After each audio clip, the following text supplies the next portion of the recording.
జై శ్రీమన్నారాయణ. శ్రీమద్భగవద్గీత 7వ అధ్యాయము జ్ఞాన విజ్ఞాన యోగము 4వ శ్లోకము. భూమిరాపః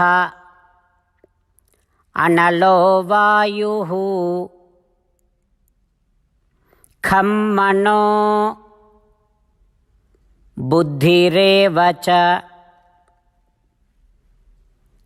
అహంకార ఇతీయం మే భిన్నా ప్రకృతి అష్టధా. ఓం. గీతాచార్యుడు శ్రీకృష్ణ పరమాత్మ అర్జునుడితో పాటు మనందరికీ జ్ఞాన విజ్ఞాన యోగాన్ని ఉపదేశం చేస్తూ ఉన్నాడు. పరమాత్మ అంటూ ఉన్నాడు, అర్జున, అపరా ప్రకృతి అని చెప్పబడేటటువంటి ఈ భూమి, నీరు, నిప్పు, గాలి, ఆకాశము, ఇంద్రియములు, అందులోనే మనస్సు, బుద్ధి ఉంటుంది. ఈ ఇంద్రియములు, మహత్తత్వము, అహంకారము, ఈ 8 విధములైనటువంటి అపరా ప్రకృతి అనబడే, జడ ప్రకృతి అనబడేటటువంటి ఈ ప్రకృతి నా అధీనములో ఉంటుంది అర్జున అంటూ శ్రీకృష్ణ భగవానుడు ఈ 8 విధములుగా విభజింపబడి ఉన్నటువంటి ప్రకృతి తన ఆధీనమైనటువంటిదే అని నిరూపణ చేస్తూ ఉన్నాడు. ఆ భగవంతుని యొక్క దివ్యమైనటువంటి వాస్తవ స్వరూపాన్ని మనకు తెలియచేయటం కోసం ఆ పరమాత్మ ఉపదేశాన్ని మనసారా భావన చేస్తూ ఈ ప్రకృతిని మనము చూస్తూ ఉన్నప్పుడల్లా ఇది భగవంతుని యొక్క ఆధీనములో ఉన్నటువంటిదే అని భగవానుడు చెప్పిన మాటను సంతతము జ్ఞాపకము చేసుకుంటూ పరమాత్మ పలికిన పలుకులను అదేవిధంగా పలికే ప్రయత్నం చేద్దాం. భూమిరాపో నలో వాయుః ఖం మనో బుద్ధిరేవ చ అహంకార ఇతీయం మే భిన్నా ప్రకృతిరష్టధా. అంతేకాకుండా మనం ప్రతిరోజు శ్రీమన్నారాయణుడికి ఒక 8 పనులు చేస్తాం అని మాట ఇద్దాం. ఎందుకంటే శ్రీకృష్ణ భగవానుడు 18వ అధ్యాయములో 65 నుండి 70వ శ్లోకాల ద్వారా శ్రీమద్భగవద్గీత అంతటికీ సారభూతముగా మనకు 8 పనులు చేయమని చెప్పాడు.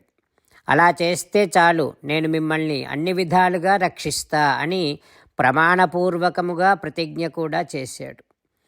అందుకని శ్రీమద్భగవద్గీతను అంతటినీ విన్న తర్వాత అర్జునుడు కూడా చివరకు కరిష్యే వచనం తవ, కృష్ణ నువ్వు చెప్పినట్టే చేస్తా అని అన్నాడు. కనుకనే భగవానుడు అర్జునుడికి అన్ని విధాల విజయాన్ని అందించాడు.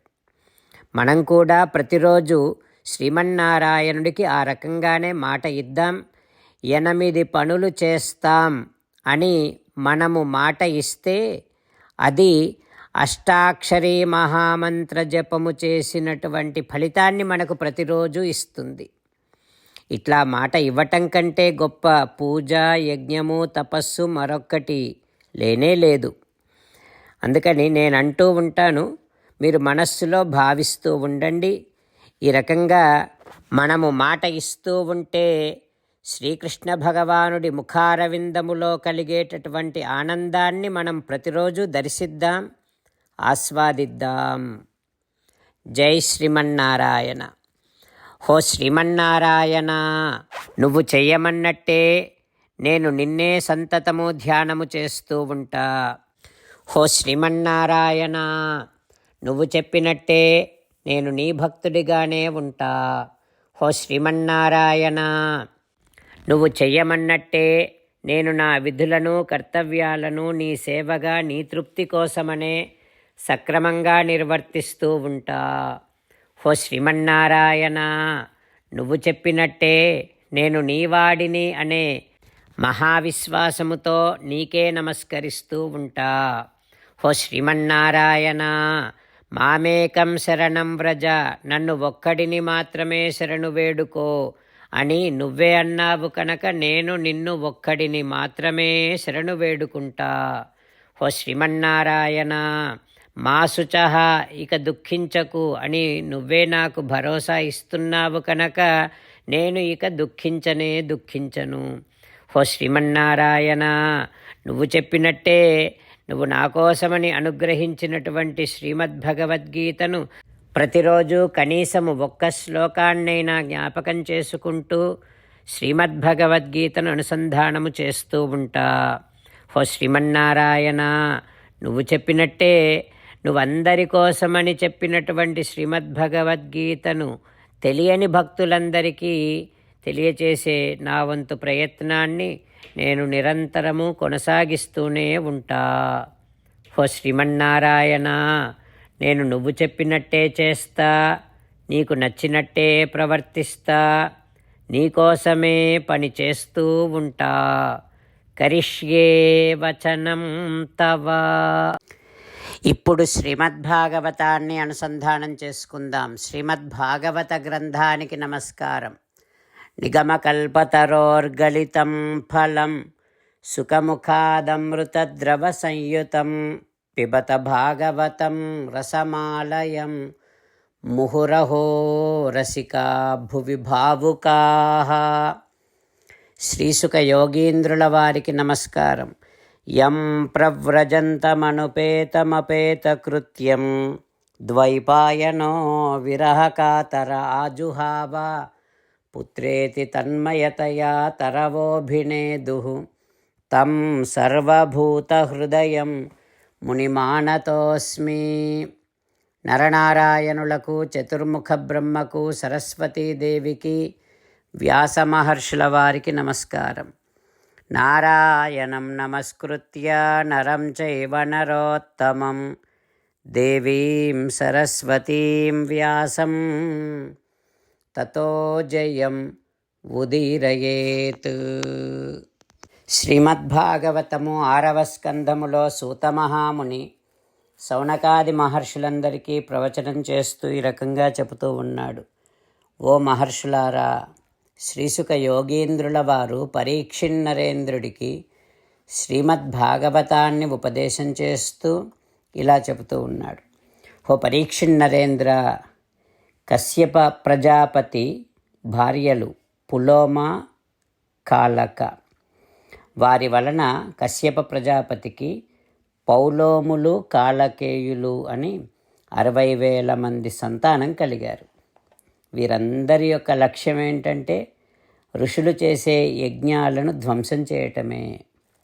అయితే ఓ పరీక్షిన్నరేంద్ర, మీ తాతగారు అర్జునుడు ఒకసారి స్వర్గానికి వెళ్ళినప్పుడు అక్కడ తాను ఒంటరిగా ఈ దానవులందరినీ సంహరించి ఇంద్రునికి చాలా ఇష్టుడయ్యాడు. సరే, ఇక విప్రచిత్తికి సింహిక గర్భములో 101 మంది కుమారులు కలిగారు. వారిలో రాహువు అనేటటువంటి వాడు జ్యేష్ఠుడు. రాహు జ్యేష్ఠం కేతుశతం గ్రహత్వం యవుపాగతాః. రాహువు అనేటటువంటి వాడు జ్యేష్ఠుడు, మిగతా వారంతా కేతువులు, 100 కేతువులు. వీరందరూ గ్రహత్వాన్ని పొందారు. ఇప్పుడేమో పరీక్షిన్నరేంద్ర, నీకు అదితి వంశాన్ని గురించి చెప్తా విను. ఆ వంశంలోనే ఎత్ర నారాయణో దేవః స్వ అంశేన అవాతరత్.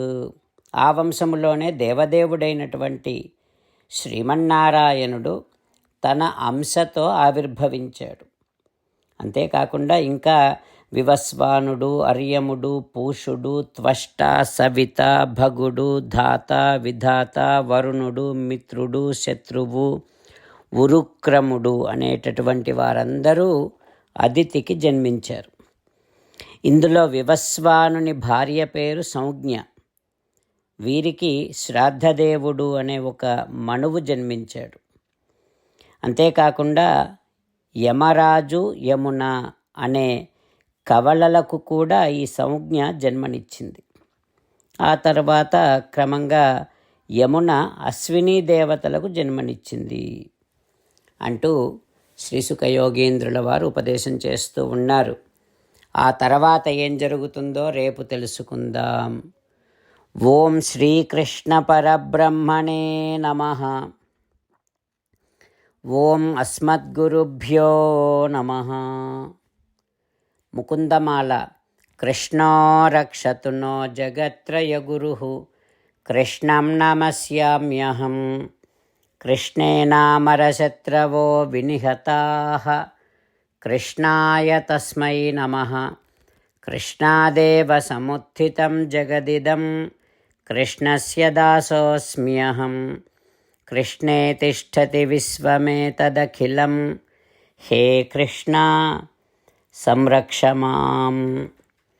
శ్రీమద్భగవద్గీత 7వ అధ్యాయము 4వ శ్లోకము. భూమిరాపో నలో వాయుః ఖం మనో బుద్ధిరేవ చ అహంకార ఇతీయం మే భిన్నా ప్రకృతిరష్టధా.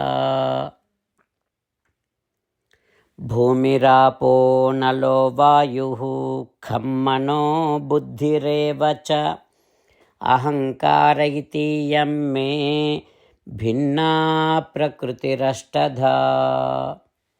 శ్రీమన్నారాయణ కరిష్యే వచనం తవ. సర్వం శ్రీకృష్ణార్పణమస్తు. జై శ్రీమన్నారాయణ.